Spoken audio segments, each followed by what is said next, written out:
जम्बू द्वीपे भरत खंडे आर्यावर्ते भारतवर्षे।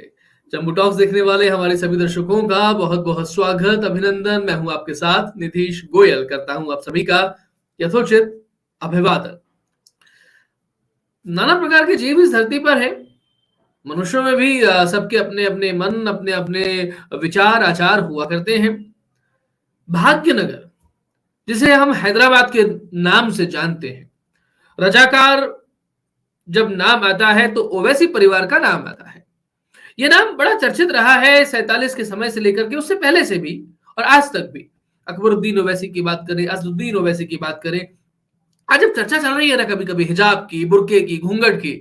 हालांकि घूंघट और हिजाब में तो तुलना करना ही अजीब सी बात है, बड़ी बेमानी सी है। कभी देखा है आपने 6-7 साल की बच्ची को घूंघट डाले हुए? घूंघट आज परंपरागत परिवारों में भी बहुत कम रह गया है, होता भी है तो शादी के बाद में होता है। लेकिन 6-7 साल की एक मुस्लिम लड़की जब हिजाब पहने हुए होती है, बुरके में होती है, तो ऐसे में कैसे हम घूंघट और हिजाब की या बुरके की तुलना कर सकते हैं, बराबरी कर सकते हैं?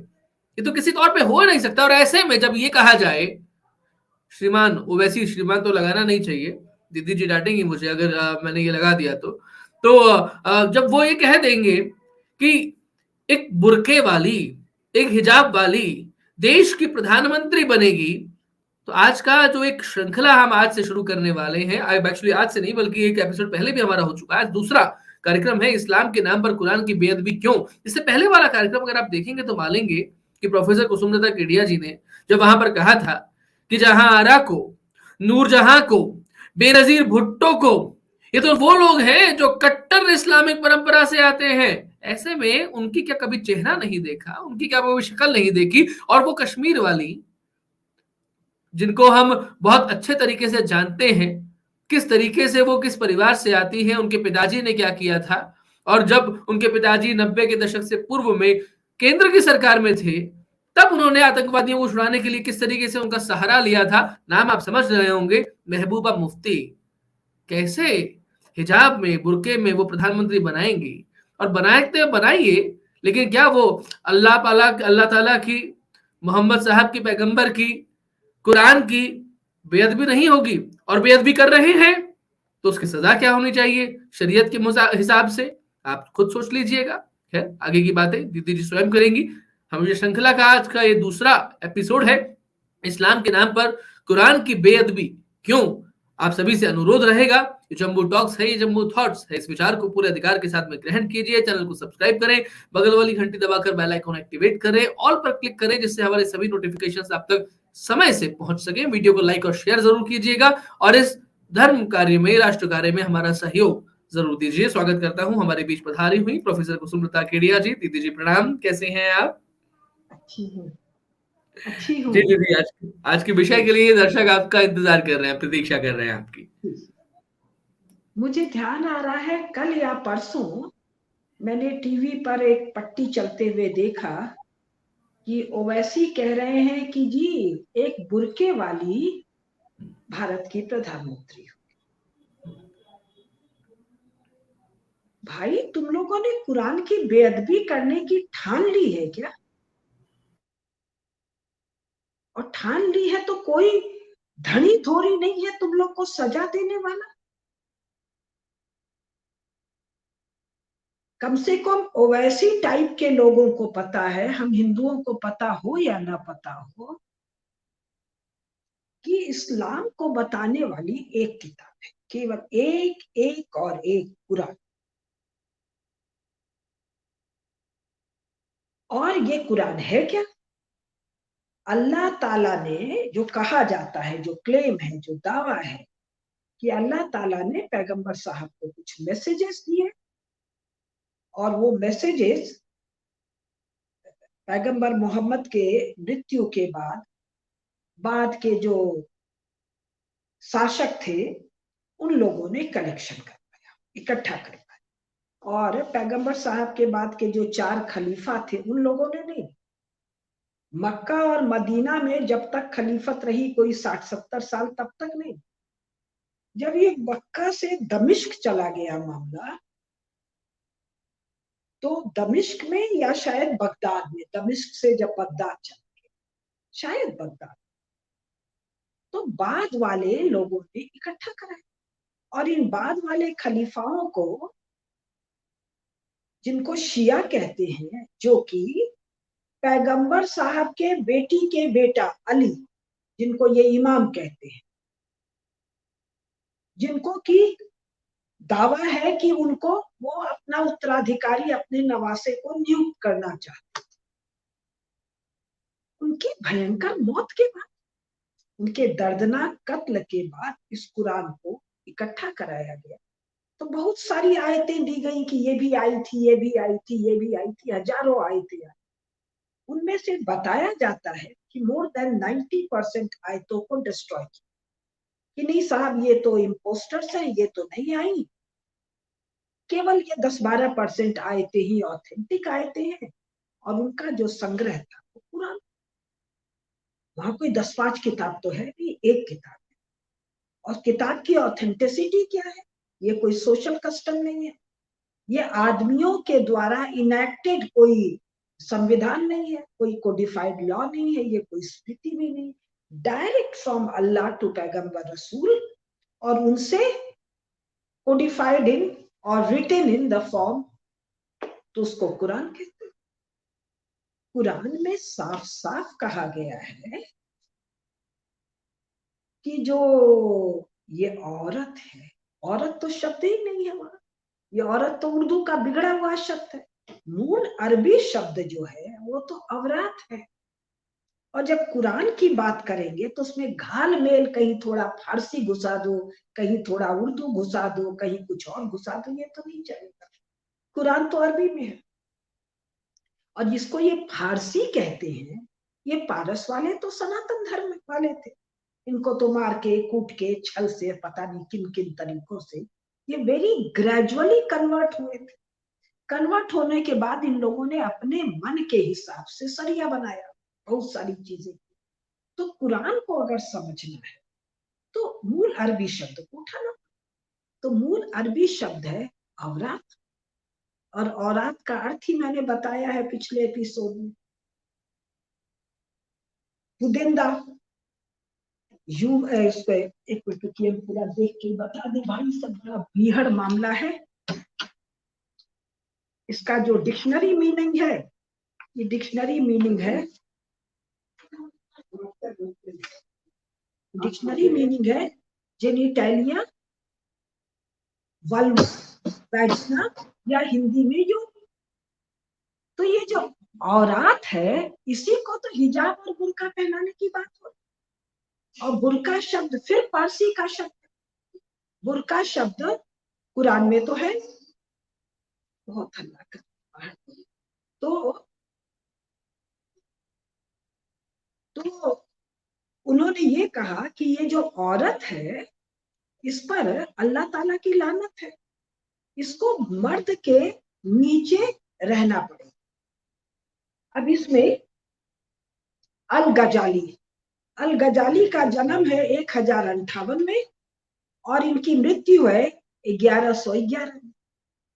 अल गजाली ने, यानी इस्लाम के आने के आसपास के समय, आज से 1000 साल से पहले, ये बहुत, he is a very prominent Islamist, a very prominent authority on Quran.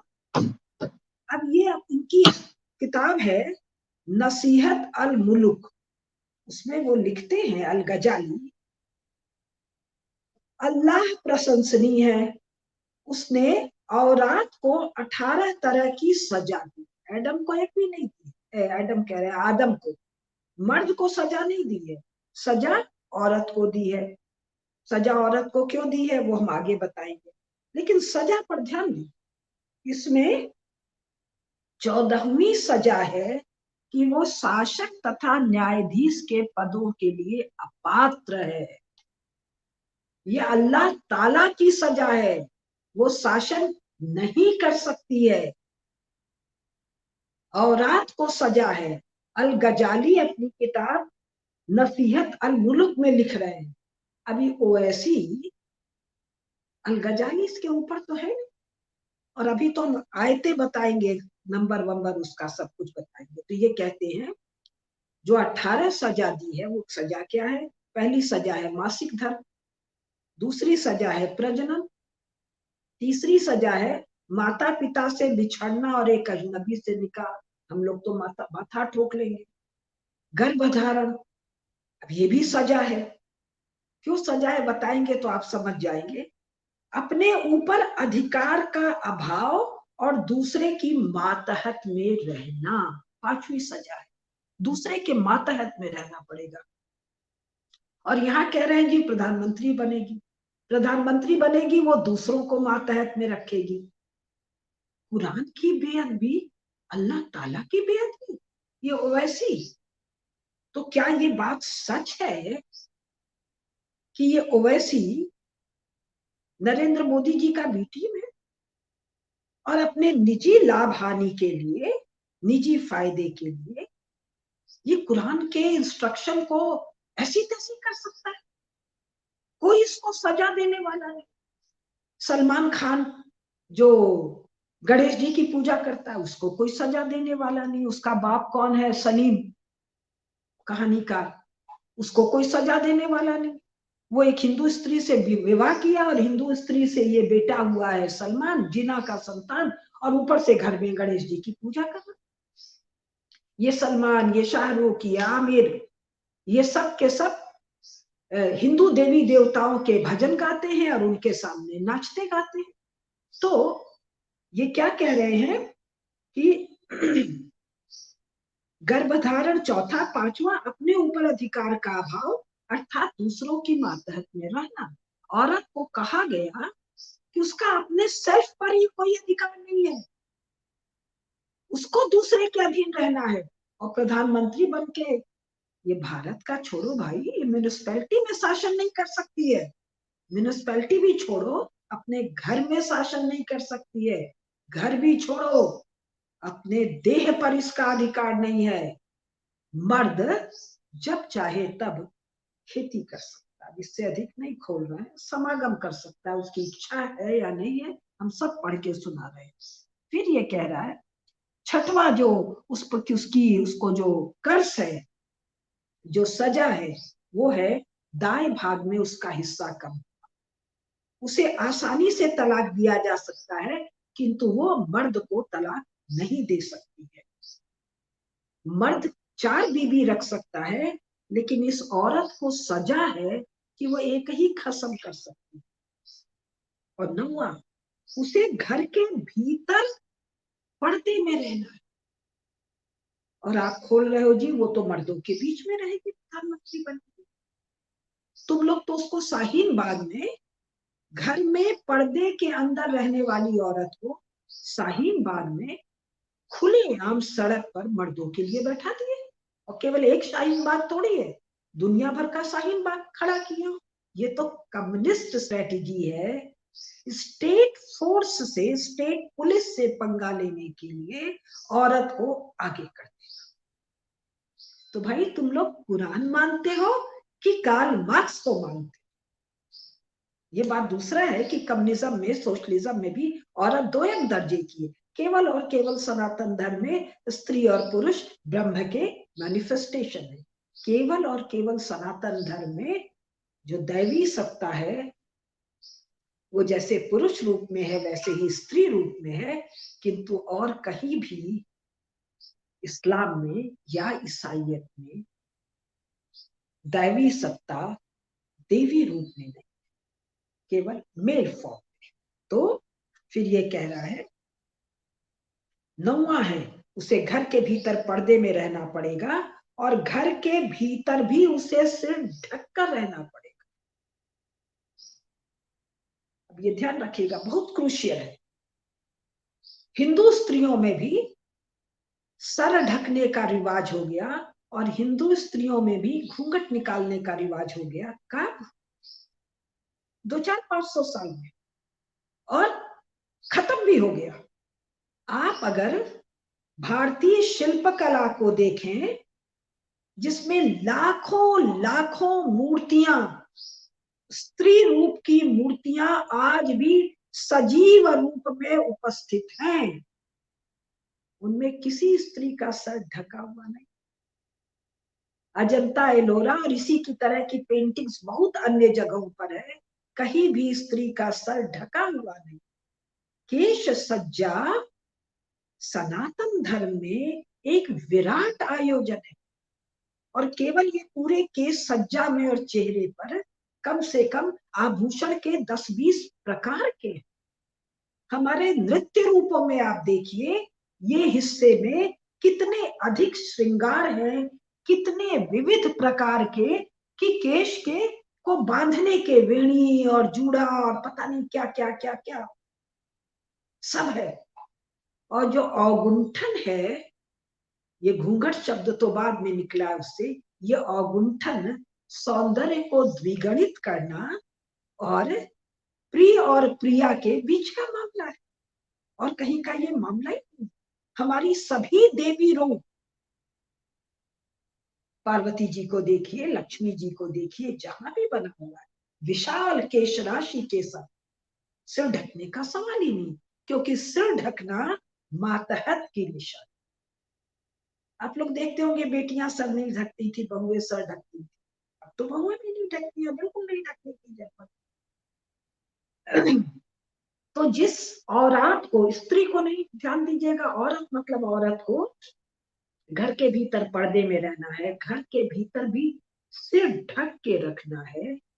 और यह कि 2 स्त्रियों की गवाही एक पुरुष की गवाही के बराबर, गवाही तक के मामले में वो मर्द के बराबर नहीं है।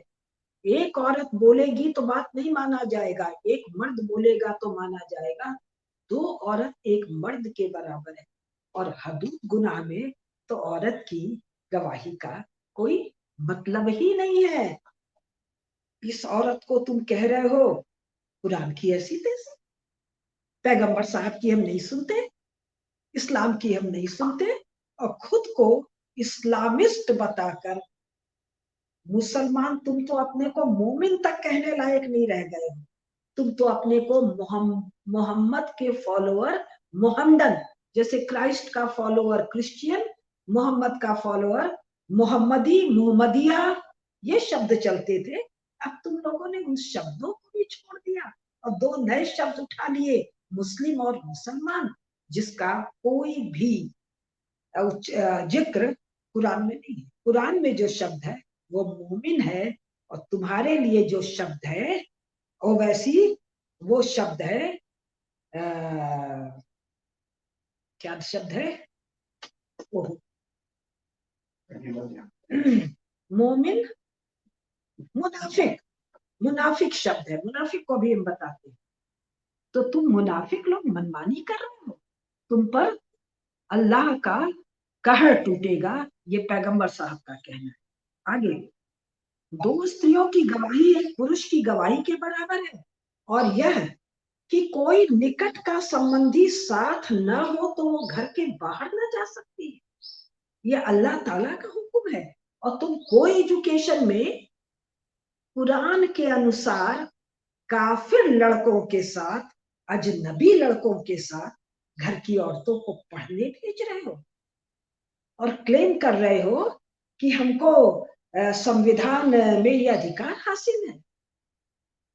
तय करो, संविधान और कुरान दोनों साथ साथ तो नहीं चलते। कुरान संविधान को खारिज करता है, और संविधान कुरान को केवल पर्सनल मामले में अभी छूट दी थी, वो भी सुप्रीम कोर्ट का आ चुका है, कॉमन सिविल कोड। और क्रिमिनल मामले में तो तुम शरिया मानते ही नहीं हो जी, कि हाथ काट दो, पैर काट दो, पत्थरबाजी से वो वैसी जैसे को खत्म कर दिया जाए, ये तो तुम मानते ही नहीं। तो और कुरान और कॉन्स्टिट्यूशन एक साथ जो मांग रहे हैं, उनके लिए ही अल्लाह ताला ने फरमाया है, अभी हम बता रहे हैं, ये रेवड़ वाली बात, ये उस मक्कार भेड़ के समान है। कौन? ओवैसी जैसे लोग, ये जो हाई कोर्ट में, सुप्रीम कोर्ट में, डिस्ट्रिक्ट कोर्ट में, ये जो मोमिन जी, ये जो मुनाफिक औरतें जा रही हैं, ये मक्कार उस भेड़ के समान है जो 2 रेवड़ों के बीच आवारा घूमती फिरती है। वह एक समय एक रेवड़ की ओर जाती है, दूसरे समय दूसरे रेवड़ की तरफ। कभी संविधान और कभी कुरान। ये है 6696 हदीस का नंबर है ये। अब कहा तो वो निकट के संबंधी के बिना घर से नहीं निकल सकती है, यह अल्लाह ताला का हुक्म है, और तुम इसको किसी भी मर्द के साथ बेखौफ सड़क पर घूमने दे रहे। फिर पुरुष लोग जुम्मे के दिन और त्योहार के मौकों पर अदा की जाने वाली नमाज में शामिल हो सकते हैं, जबकि औरत नहीं हो सकती है। नमाज एसेंशियल, नमाज तो शब्द ही नहीं है उसमें, सलात है ना शब्द। अरबी में कुरान में नमाज तो शब्द ही, शब्द सलात है, सलात तुम बोलते ही, नमाज तो नमः, हम लोग भगवान को नमः करते हैं, नमन करते हैं, उससे निकला हुआ पर्शियन शब्द है ना। तो ये सलात जो एसेंशियल है इस्लाम का, औरत जुमे की नमाज नहीं पढ़ सकती और खास त्योहारों की नमाज नहीं पढ़ सकती है। क्यों? She is dirty. और हम अभी बताते हैं क्यों इतना सजा दिया है। वो क्लियरली कहते हैं अल गजाली अपनी किताब नसीहत अल मुल्क में, शासक तथा न्यायाधीश के पदों के लिए उसकी अपात्रता। क्यों मिस्टर ओवैसी? आप कुरान भी नहीं मानोगे, आप हदीस भी नहीं मानोगे, आप शरिया भी नहीं मानोगे, आप अल गजाली भी नहीं मानोगे, आप मोदी जी को मानोगे? या वो भेड़ हो जो अपनी गरज से कहीं भी आती जाती है, तो तुम्हारे लिए कुरान में, शरिया में, हदीस में सजा मुकर्रर है। कोई तो धड़ी धोरी होगा जो तुम लोगों को ये सजा देगा। अब अगली बात सुनिए, और यह बात की पुण्य के 1000 कंपोनेंट है। पुण्य मतलब जो भी, हाँ, मेरिट, मेरिट अंग्रेजी में थोड़ी कहा होगा, पुण्य भी नहीं कहा होगा, जो भी शबाब कहा होगा। शबाब के 1000 कंपोनेंट है, जिसमें औरतों को केवल एक मिला है, जबकि 999 पुरुषों को द्वारा है, पुरुषों को है। तो एक 999 वाले पर राज करेगी, और वैसी तू भी उस औरत के अधीन रहेगा।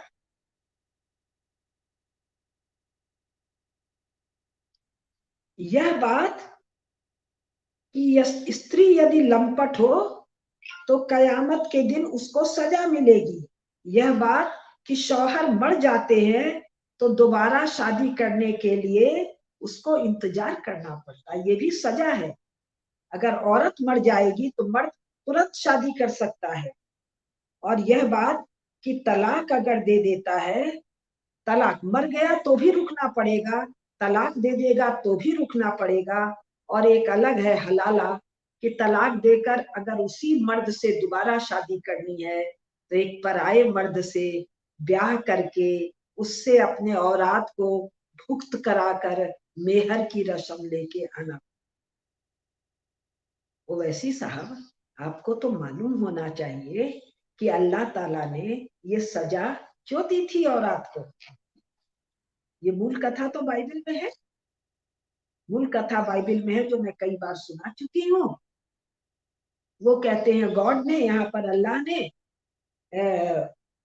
सृष्टि बनाई 6 दिन में, 7वें दिन आराम किया, लेकिन उन्होंने सबको जोड़े से बनाया था। वो गॉड कहते हैं, ये अल्लाह ताला कहते हैं, सबको जोड़े से बनाया था, लेकिन अपने जैसा एडम बनाया था। यहाँ आदम कहते हैं, या अरबी में कुछ और कहते हैं, तो मुझे नहीं पता।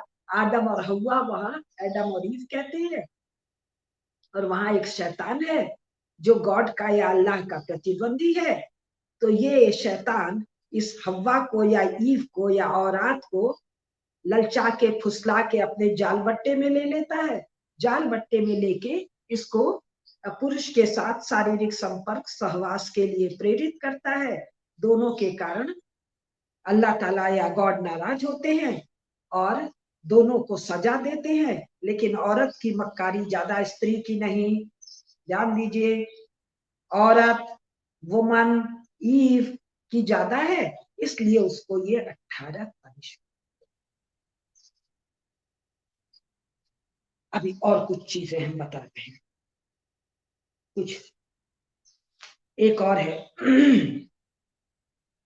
पैगंबर साहब खुद कहते हैं, हे औरतों, मैंने जहन्नुम के बासिंदों में तुम्हारा अंबार देखा।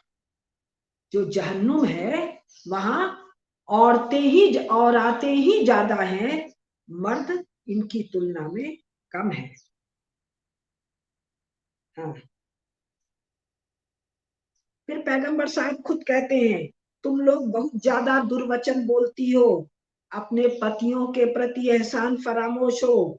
मैंने किसी और को तुम्हारे जैसा सामान्य बुद्धि से हीन और मजहबी मामलों में कमजोर, फिर भी बुद्धिमानों से बुद्धिमत्ता छीन लेने वाला नहीं देखा है।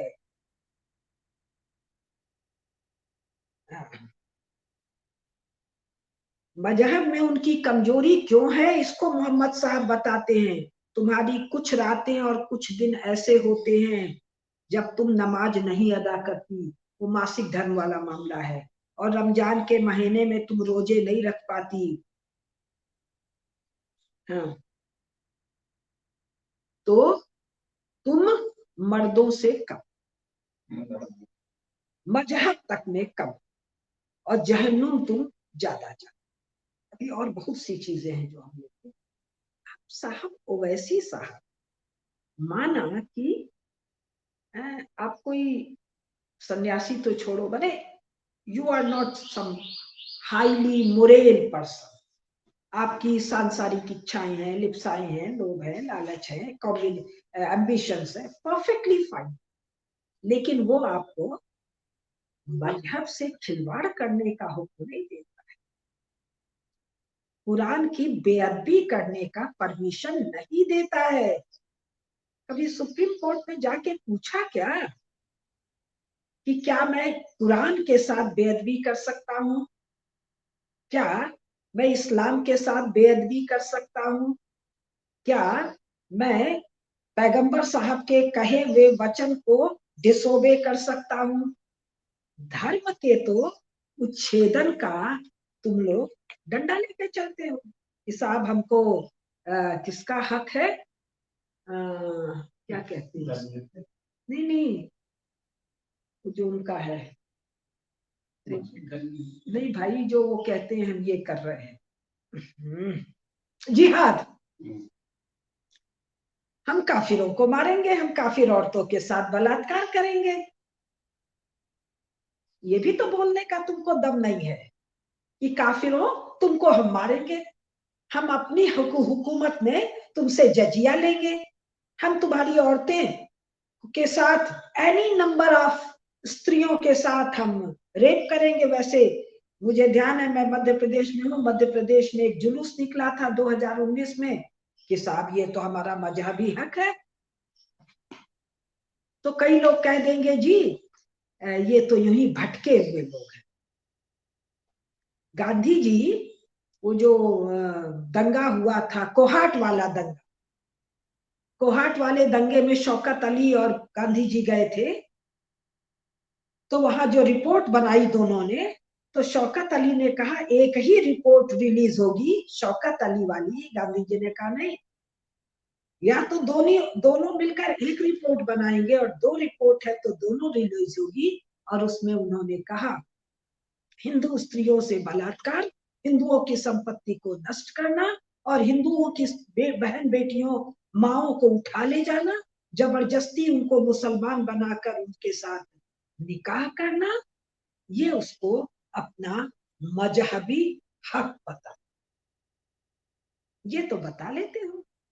लेकिन जिस मजहब का हक तुम ओन अप करते हो, उस मजहब में तुम्हारे बारे में क्या कहा गया कुरान में?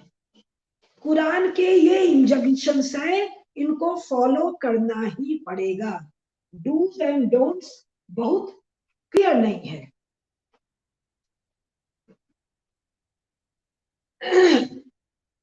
डूज एंड डोंट्स बहुत क्लियर है कुरान में। कुरान में आपकी मनमानी नहीं चलेगी। कुरान में 2-3 प्रकार के क्राइम्स का वर्णन है। उनमें एक क्राइम है हदूद गुनाह। हदूद गुनाह क्या है? हद से बाहर चले। किसने खींची है हद? अल्लाह ताला ने। So this is crime against अल्लाह ताला। This is not crime against humanity. This is not crime against society. This is crime against Allah Ta'ala. So society, state and mankind cannot forgive it. This has to be punished severely. अब ओवैसी साहब काहे के साहब तो उनको कहते हैं जो जिन्होंने पैगंबर का जिहाद में साथ दिया था। I don't agree with them. लेकिन भाई तुम तो साहब नहीं हो, तुम तो मुनाफिक हो। इसलिए इन सबों को बस ओवैसी, गांधी नेहरू कहने में शर्म नहीं आती है, मोदी कहने में शर्म नहीं आती है।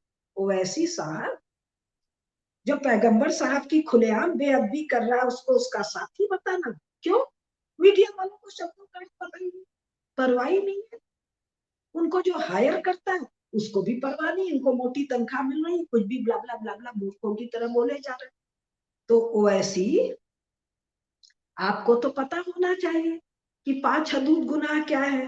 पहला है जिना का झूठा प्रमाणित आरोप लगाना, यानी एक औरत के साथ बलात्कार अगर होता है और वो 4 गवाह नहीं पेश कर पाती है तो उसी को मृत्युदंड दिया जाता है।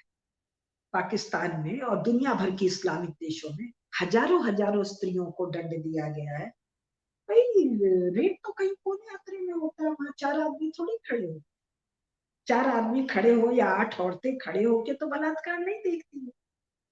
तो बलात्कार का आरोप लगाने वाले को, आरोप लगाने वाली स्त्री को अगर 4 गवाही नहीं है तो मृत्युदंड मिलता है। ये उसका हदीस का 40294206 है। अब दूसरा, मिस्टर ओवैसी या केवल ओवैसी, जी भी नहीं, शराब पीना या किसी भी नशीली वस्तु को बनाना या उसकी खेती करना या उससे मुनाफा कमाना या उसका व्यापार करना, इनमें से किसी का भी सेवन करना अल्लाह के विरोध में किए जाने वाले अपराध है, हदूद गुनाह है, अक्षम्य है। सही मुस्लिम 42264231। ये जितने आतंकवादी हैं, अफगानिस्तान में है, सीरिया में है, पाकिस्तान में, दुनिया भर की जगह, ये सब के सब अफीम की खेती करते हैं, व्यापार करते हैं, उसकी प्रोसेसिंग में है, दुनिया भर के ड्रग्स का व्यापार करते हैं और इससे इनकी फंडिंग होती है। ये तो हदूद गुनाह है, गुनाह अगेंस्ट अल्लाह है। वो जो ओसामा बिन लादेन था वो भी इसमें था। आपने कभी किसी मुल्ला को सुना बताते हुए कि ये सब हदूद गुनाह कर रहे हैं, they are criminals against Allah and they should be punished? All right, you don't have power to punish them, but you can tell this. No, you will not. और ओवैसी, ये जो बाकी जिन मुसलमानों का तुम नेता बने फिर रहे हो, इनमें से कितने ये हदूद गुनाह कर रहे हैं? जो ये हदूद गुनाह करने वाले क्रिमिनल्स अगेंस्ट अल्लाह हैं, तुम उनके नेता हो। और ये जो मोमिन औरतें, नहीं मोमिन नहीं, मुनाफिक औरतें जो शराब पी रही हैं, Meena Kumari, Shabana Azmi, Madhubala and any number, मेरी तो इन लोग से ज्यादा परिचय नहीं है, इसलिए फिल्म वालों को ही मैं जानती हूँ। दुनिया भर के नशे पानी में अल्लाह ताला ने सख्त मनाही की है। चलिए साहब, चौथा,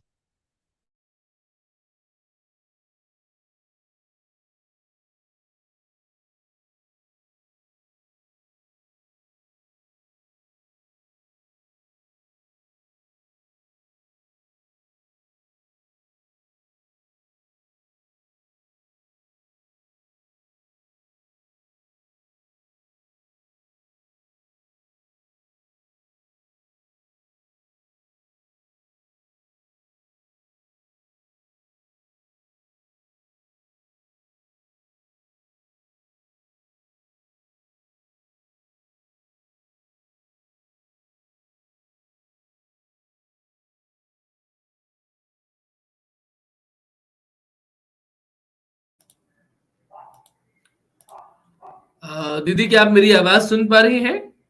मुझे लगता है कि शायद उनसे हमारा कनेक्शन थोड़ा सा ब्रेक हुआ है, लेकिन ये प्रोग्राम जो है that was very fantastic programme और बहुत अच्छे तरीके से ये प्रोग्राम चल रहा था। मुझे लगता है कि दीदी शीघ्र ही हमसे एक बार फिर से जुड़ेंगी और वो डेफिनेटली इस बात की कोशिश में होंगी कि वो फिर से हमसे जुड़े। हम कोशिश करते हैं उनको कॉल करने के लिए।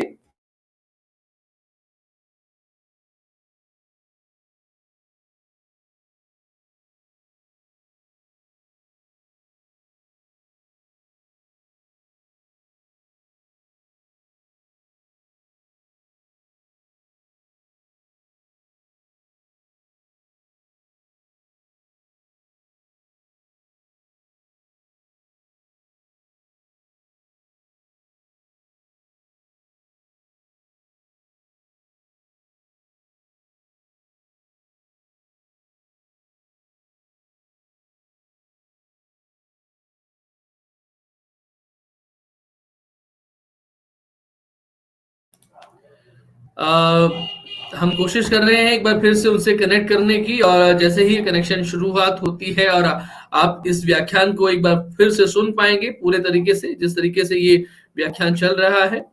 सो बिकॉज ये इस तरीके की चीजें बहुत जरूरी हैं हम सभी के लिए जानना ठीक तरीके से, क्योंकि जब तक हम इन बातों को सही मोड में समझ नहीं पाते हैं। जी शायद दीदी फिर से जुड़ गई हैं हमारे साथ में। जी दीदी आप सुन पा रही हैं आवाज को? जी जी जी जी बोले। फिर एडिट करके कनेक्ट करा लीजिएगा। जी जी जी जी जी हाँ, बोलिए। तो बीच में ये इंटरनेट की प्रॉब्लम आ गई। चौथा जो सबसे खास बात है हदूद गुना, ये इसका नंबर है 525552615266। ये कहता है अल्लाह की बनाई हुई किसी भी चीज की नकल करना, अर्थात इंसान पशु पक्षी आदि किसी का भी चित्र या मूर्ति बनाना या खुद किसी अन्य मनुष्य जैसा या पशु पक्षी जैसा अभिनय करना और अल्लाह की बनाई हुई इस कायनात की किसी भी चीज का नकल करना खुद को अल्लाह समझने की गलती करना है, जो हदूद अपराध है वह क्षम्य है। इसमें एक प्रसंग है, स्वयं आयशा पैगंबर साहब की लाडली पत्नी कहती है कि मेरे घर में एक पर्दा टंगा हुआ था जिसमें चुड़िया बनी हुई थी। रसूल ने कहा इसको हटा दो, अल्लाह की बनाई चीज का नकल नहीं कर सकते हैं, अन्यथा कयामत के दिन अल्लाह कहेंगे रूह फूको। यानी छेनी हथौड़ी से बनाई हुई मूर्ति को तोड़ देते हैं। क्यों? क्या कह के? मजहब का हुक्म है। बामियान के बुद्ध को याद कीजिए, भारत में मंदिरों के विराट विनाश की परंपरा को याद रखिए, तोड़ देते। पेंटिंग की हुई चीज को फाड़ देते हैं और जला देते, लेकिन खुद की फोटो खिंचवा लेते हैं, फोटो वाली किताब को पढ़ लेते हैं। पैगंबर साहब आयशा को पर्दा जिसमें चुड़िया बनी हुई है उसको हटाने का आदेश देते हैं, और ये अपनी लड़कियों को, अपनी औरतों को काफिरों के उन स्कूलों में पढ़ने भेजेंगे जहां हर जगह ये हदूद गुनाह है। हर जगह फोटो है। अल्फाबेट का अध्ययन करोगे, ABCD का ख ग, तो चित्र बने हुए हैं। फ्लोरा है, फाउना है, ह्यूमन बींग्स है, गॉड्स है, गॉडेसेस है। हदूद गुनाह। सद्दाम हुसैन अपनी मूर्ति बना रहा है, ओसामा बिन लादेन अपनी वीडियो चालू, ओवैसी अपनी वीडियो बनवा रहा है, ओवैसी कैमरे से अपनी फोटो खिंचवा रहा है, उस फोटो को मतदाता पत्र पर लगा रहा है। ओवैसी अपने उस फोटो को अपने आधार कार्ड पर लगा। आधार कार्ड जरूरी है, राशन कार्ड जरूरी है, मतदाता पत्र जरूरी है, पासपोर्ट जरूरी है, कुरान नहीं, अल्लाह ताला नहीं, पैगंबर साहब नहीं। कॉन्स्टिट्यूशन से काम चल जाए। वो जो जिन्ना था जिसने मजहब के नाम पर पाकिस्तान बनाया था, वो सुअर का मांस खाता। था, जो हराम है। जहां तक मुझे ध्यान है, बाद में पढ़ा हो, शुरू में तो नमाज भी नहीं पढ़ता, शराब खुलेआम पीता था, सिगार खुलेआम पीता था, और कहा बनाने के बाद कीजिए ये तो सेकुलर है। कौन? पाकिस्तान तो जी एक सेकुलर नेशन स्टेट होगा, इसकी दुहाई सब यहां देते हैं। तो फिर अलग क्या करने गए? और जब तुमको हिंदुओं के साथ नहीं रहना था तो इतने मियाँ यहाँ क्यों छोड़ गए भाई? लेके जाते। पाकिस्तान में और बांग्लादेश के हिंदुओं का तो तुमने कत्लेआम कर दिया या कन्वर्जन कर दिया। भारत की स्टेट, नेहरू एंड कंपनी मुंह ताक कर बैठे थे। पहली बार नरेंद्र मोदी ने कानून बनाया कि भी जितने हिंदुओं को आना है यहाँ आ जाओ।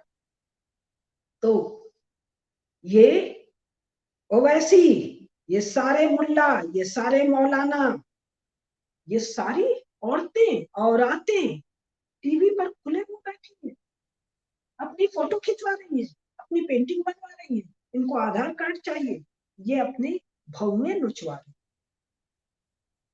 पैगंबर साहब ने मना किया है, कोई भी बाल नहीं उखाड़ सकते हो, साफ साफ मनाही है। और ये कह रहे हैं जी हिजाब पहनेंगे। तुम्हारा हिजाब है कि बुर्का है तय तो करो भाई।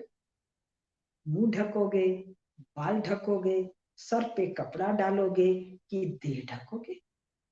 हमने तो भाई नूर जहां की तस्वीरें देखी है, पेंटिंग्स। हमने तो भाई हजरत महल की पेंटिंग्स देखी है। तो क्या है भाई, ये हदूद गुनाह वाली है, बेशरम है औरतें। कुछ तो बताओ मिस्टर ओवैसी एंड कंपनी।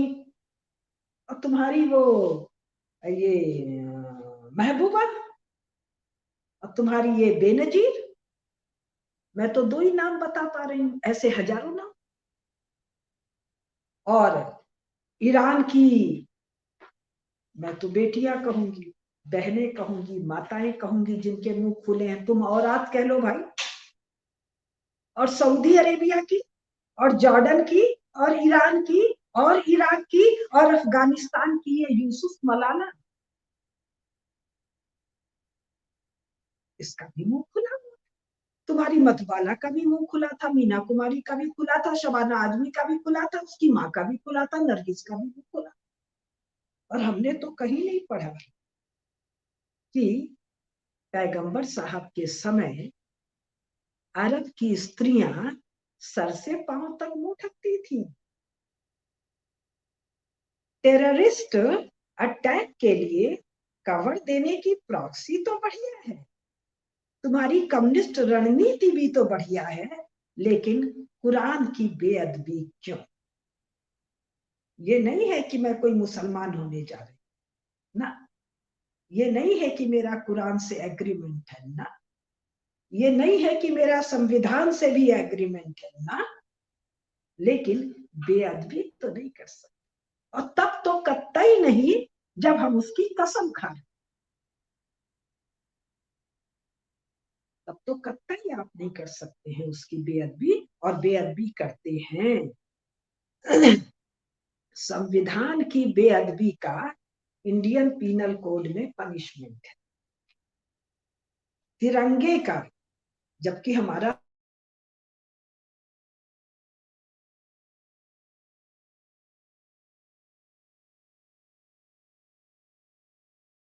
बाद उसकी बेअदबी इंडियन पीनल कोड में cognizable offence and punishable by law. और भाई शरिया में, कुरान में और हदीस में ये चौथा कानून, अल्लाह का बनाई कायनात का नकल नहीं करना है। और तुम नालायकों दिन भर नकल किए डोल रहे हो, दिन भर नकल किए डोल रहे हो, एक कौड़ी की लज्जा नहीं है। पैगंबर साहब कुछ भी कहे, कुरान कुछ भी कहे, तुमको तो अपनी दो कौड़ी की इलेक्शन में रोटी सेकनी है, तो कह दिया जी बुरके वाली तो प्रधानमंत्री। तुम्हारी बेनजीर का मुंह ढका नहीं है, तुम्हारी यूसुफ हलाला का मुंह ढका नहीं है, तुम्हारी बेगमों का और तुम्हारी बेटियों का मुंह ढका है कि खुला है, पता। वो भारत में पढ़ रही है कि किसी क्रिश्चियन स्कूल में पढ़ रही है कि वो किसी यूरोप विलायत घूम रही है, पता नहीं। फोटो तो खिंचाया था ना आधार कार्ड में उनका। सिनेमा दिखाने जाती है कि नहीं सिनेमा देखने और टीवी देखने और टीवी के शो पर आने। और कितनी मुस्लिम लड़कियां, मुस्लिम नहीं, मुनाफिक, मुशरिक लड़कियां नहीं, और आते फैशन शोज में जा रही हैं। और वो तुम्हारी टेनिस वाली मिर्जा सालिया, तो कहीं ऐसा तो नहीं हो गया कि 14वीं सदी कयामत की सदी आ गई, मोमिन बचे ही नहीं दुनिया। जो बचे वो मुशरिक और मुनाफिक, जो बचे वो बचे जिनको वो कह रहे हैं मक्कार भेड़े, कभी एक रेवड़ जाती है कभी दूसरे रेवड़ जाती है। अभी और पढ़ के सुना रहे हैं। जो कहते हैं वो वैसी कि हम ईमान तो लाते हैं, ईमान का मतलब फेथ इन इस्लाम या फेथ ऑन इस्लाम, पर लाते नहीं, धोखेबाजी करते हैं, वे यातना पाएंगे। अब ध्यान दीजिए, इन मुनाफिकों और मुशरिकों को मस्जिद पर कोई हक नहीं है, नमाज पर कोई हक नहीं है, वक्फ पर कोई हक नहीं है। भारत का संविधान नहीं, कुरान कह रहा है। कुरान कहने का मतलब अल्लाह ताला खुद कह रहे हैं। किसके मार्फत कह रहे हैं? रसूल के मार्फत कह रहे हैं। कोडिफाइड है किसके द्वारा?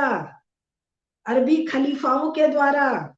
मक्का से बाहर, जहां तक मुझे ध्यान है दमिश्क नहीं है, बगदाद है, लेकिन मक्का में तो नहीं है कोडिफिकेशन। और जो ये हदीस का भी कोडिफिकेशन है वो मक्का में नहीं, वो भी कोडिफिकेशन है जहां तक ध्यान है बगदाद में है, 9वीं शताब्दी का मामला है जहां तक मुझे ध्यान। 800 कुछ में ये काम कोडिफिकेशन का वहां लिखा हुआ है। भारत का कोर्ट, हम तो सोचते थे बड़े जानकार लोग बैठते होंगे कोर्ट में जज के पद पर।